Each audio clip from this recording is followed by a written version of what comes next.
దర్శకులు అనే వాళ్ళే ఇలా మాట్లాడుతుంటే నేను తప్పు చేశానా, వీళ్ళని ఇంకొక లెవెల్లో ఊహించుకున్నాను అనుకున్నాను.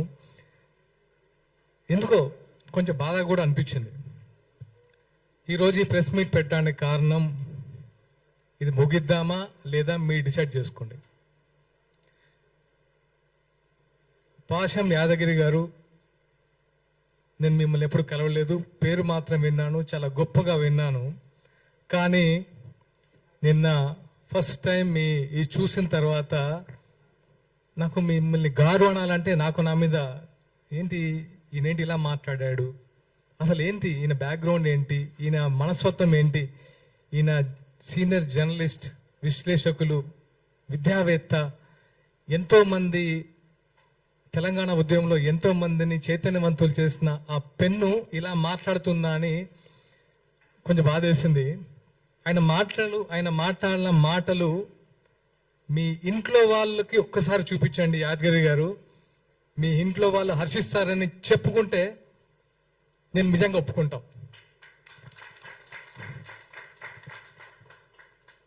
ఒక పర్సన్ పట్టుకొని మీరు ఎలాంటి మాట్లాడారో ఒకసారి మీరు మాట్లాడిన వీడియో మీరే చూసుకొని సిగ్గుపడండి. ఒక్కసారైనా సిగ్గుపడండి. ఎందుకంటే ఇంకోసారి తప్పు చేయకుండా ఉంటారు. నేను పవన్ కళ్యాణ్ గారిని అభిమానమో లేకపోతే నాయకుడిగా చెప్పట్లేదు. ఒక మనిషి గురించి మాట్లాడడానికి నోరా ఇంకేమన్నా? పాషం యాదగిరి గారు, మీకు తెలిసిన మీ మిత్రులు చాలా మంది మీ గురించి గొప్పగా చెప్పేవాళ్ళు. నేను నైట్ నుంచి సర్ప్రైజ్ ఇదా ఆయన గురించి చెప్పింది. సినిమా ఆర్టిస్టులకి సిగ్గు, నీతి, న్యాయం, శీలం అసలు ఏమి ఉండదా? ఏమనుకుంటున్నారు మీరు సినిమా ఆర్టిస్ట్ అంటే? ఒక్కొక్కరు జీవితాన్ని పలంగా పెట్టి ఆకలితో పస్తులుండి ఇక్కడ సినిమా ఆర్టిస్టులు అవుతున్నారు. అదే తెలంగాణ వ్యాప్తంగా. వాళ్ళందరికీ మీరు ఇచ్చేది ఇదా? వాళ్ళ సంస్కారం లేదా? నువ్వు యావత్ సినీ లోకానికి క్షమాపణలు చెప్పకపోతే నిజంగా నీకు మనస్సాక్షి లేనట్టే. కనీసం నీ మనస్సాక్షికైనా చెప్పుకో తప్పు చేస్తానని. ఎలాంటి మాటలు మాట్లాడతావు? గోదావరికని, లక్ష్మీపురం, మీరు ఏదైతే లెఫ్ట్ భావజాలం అంటున్నారో, మీరు ఇక్కడ ఆఫీసులో కూర్చొని మేము కమ్యూనిస్టులం అని పేపర్లు రాసుకుంటూ ఉత్తేజపరచం అనుకుంటున్నారో, అదే 25 సంవత్సరాల క్రితం లక్ష్మీపురం గుర్తుపెట్టుకుని పేరు విమలక్క గారికి తెలుసు. 20 సంవత్సరాలు జైలు గోడల మధ్య ఫ్యామిలీని, జైలు బయట మేము. అది మీరు పెన్నుతో చేశారు, మేము గన్నుతో యుద్ధం చేశాం. తెలుసుకోండి. మీకేంటంటే మీకు మీడియా ఉంది కాబట్టి మీ పేర్లు బయట వినబడతాయి. కానీ అప్పుడు మాకు మీడియా లేదు, మా గురించి రాసేవాళ్ళు లేడు, మాట్లాడేవాళ్ళు లేడు, వచ్చేవాళ్ళు లేడు. కనీసం రాజకీయ నాయకులు, పోలీసు బూట్ల చప్పుళ్ళు 24 గంటలు విని ఉలికిపడలేసే వాళ్ళం. అలాంటి ప్లేస్ నుంచి వచ్చాం. మాకు కొత్త కాదు ఇవన్నీ. మీరేదో గొప్పలు అనుకుంటున్నారు. లెఫ్ట్ అంతకు మించి చేసాం. ఒకసారి కావాలంటే కనుక్కోండి. ఓకే, నాకు ప్రచార కార్యదర్శి అనే పదవి మొగలి రేకులు సీరియల్ ద్వారా నేను ఒక మంచి నటున్నాను, నాకు ప్రేమ వచ్చిందో ఇవ్వలేదు పవన్ కళ్యాణ్ గారు. నా బ్యాక్గ్రౌండ్ తెలుసుకొని, నాకున్న కమిట్మెంట్ తెలుసుకొని ఇచ్చాడు. గుర్తుపెట్టుకోండి. ఇక్కడ మేము తెలంగాణ బిడ్డలమే. మీరు మాట్లాడే ముందు ఇక్కడ నుంచి ఇది నేను ఈ రోజుతో ముగిద్దాం అనుకున్నాను. ఎందుకంటే ఈ ప్రెస్ ఇంకెప్పుడు జనాల్లోకి వెళ్తారు బాస్? మీరు ఇంకెప్పుడు ప్రజా సమస్యల మీద మాట్లాడతారు? సిగ్గుంటా? రైతుల అకాల వర్షంతో పంట తడిసి గుండెలు బాదుకుంటూ రోడ్ల మీద వచ్చి దాణే వేస్తుంటే ఇక్కడ మీరు ప్రెస్ మీట్లు పెడతారా? వాళ్ళ గురించి ఆలోచించారా? ఈ రోజైనా పవన్ కళ్యాణ్ ఆలోచించాడు. ఈ రోజు కదా, ఆ రోజు కౌలు రైతులకి సొంతమని ఇచ్చాడు. ఆ రోజు ఒక్క డబ్బు నుంచి డబ్బులు తీశాడా? చెప్పండి. ఈరోజు ఎంతమంది రైతులు రోడ్డు మీద పడ్డారు? రైతు అనేవాడు పంటేసినప్పటి నుంచి ఎరువులు దొరక్క, రుణాలు దొరక్క, అతి కష్టం మీద పంట తీస్తే ఆ పంట నెల రోజుల నుంచి కళ్ళాల మీద పడిగాపులు కాస్తూ, అరే ఎప్పుడు వర్షం వస్తా అని గుప్పిట్లో పెట్టుకొని ఉంటే వీళ్ళు వాళ్ళని పడుచుకోకుండా ఈ సొల్లు మీటింగ్లు పెట్టేసి పవన్ కళ్యాణ్ ఒకరు దొరికారు కదా, మనకు మంచి ఫేమ్ వస్తుంది, మంచి మైలేజ్ వస్తుంది, ఈరోజు ఇంతమంది వచ్చి మాట్లాడతారని సొల్లు మీటింగ్ పెడతారా మీరు? ఇదే మీరు తెలంగాణలో ఫైట్ చేసే విధానం. ప్రొఫెసర్ నాగేశ్వరరావు గారు చాలా వీడియోస్ చూశాను మీది, ఒక మంచి విశ్లేషకులు అనుకున్నాను, కానీ ఎందుకో తగ్గించుకున్నారు గౌరవం. మీకు ఎందుకండి? మీరు అన్ని పార్టీలు సేమ్ మీ ముందు, మీరు అన్ని పార్టీ నాయకులు మీకు రెస్పెక్ట్ ఇస్తారు. మీరు ఆ ఒక్క మాట తొలిలారు, ఉప సంస్కరించుకున్నారు, అయిపోయింది. దాంతో మళ్ళీ రౌండ్ టేబుల్ మీటింగ్ అని 4 రెచ్చగొడితే వచ్చేసి అసలు పవన్ కళ్యాణ్ గారు కుల ప్రస్తావన తీస్తారా? తీయండి, ప్రూఫ్ ఇవ్వండి. నిజంగా మీ ఇంటికి ఆంధ్ర పోలీసులు వచ్చారా? చెప్పండి. ఆంధ్ర పోలీసులు వస్తే రుజువు చేయండి. మీరు వచ్చారని ప్రూవ్ చేయండి, మేము తలదించుకుంటాం. మీ ఇంటికి పోలీసులు ఎందుకు వచ్చారో మీకు తెలియదా?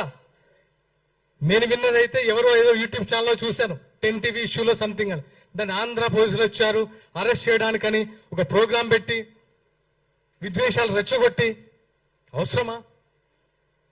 మీరు యువతకు మార్గదర్శకులు అనుకున్నాను, కానీ ఇలా దిగజారుడుతనం చేసి దిగజారడం అంటే నాకు తెలిసి ఇలా ఈ టైంలో యువత కూడా ఇలాంటి చెత్త మాటలు మాట్లాడట్లేదు.